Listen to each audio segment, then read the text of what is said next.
হচ্ছে আমাদের এক ছোট ভাই, সে আছে লাখপুর থেকে। কোন ক্লাসে পড়ে? সে কোনো ক্লাসে পড়ে না, সে বাসায় পড়াশোনা করতেছে। তো তার সাইকেল কেনার জন্য সে টাকা জমাইছিল, সেটা থেকে সে এই ব্যাংকটা দিয়ে গেছে।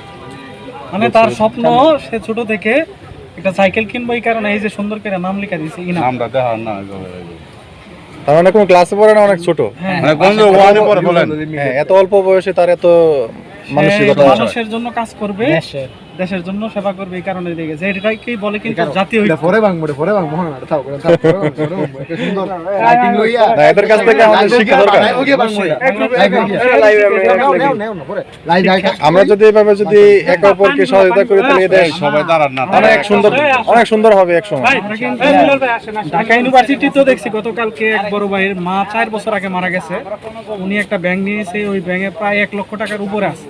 উনি ওনার মার জন্য দোয়া করছে। তদ্রুপ আমরা আমাদের ছোট ভাই ইনানের জন্য দোয়া করি। পাশাপাশি আমরা বর্তমান যে তরুণ সমাজ সারা বাংলাদেশের যে বৈষম্য বিরোধী আন্দোলনের পরে একত্রিত হয়েছে, এটা এই একত্র ফসল, আমরা তার জন্য দোয়া করি ইনশাআল্লাহ। এবং বন্যাতর্তের জন্য দোয়া করি। যারা নাকি বিপদগ্রস্ত হয়েছে তারাও আমাদের পরিবারের মতো। আর যারা বাংলাদেশ থেকে অথবা প্রবাস থেকে এই সকল যারা নাকি ভালো কাজ করতেছে, তাদের পাশে থাকতেছেন, তারাও পাশে থাকতে পারবেন এবং দেশ এবং প্রবাস থেকে আমাদের জন্য দোয়া করবেন ইনশাআল্লাহ।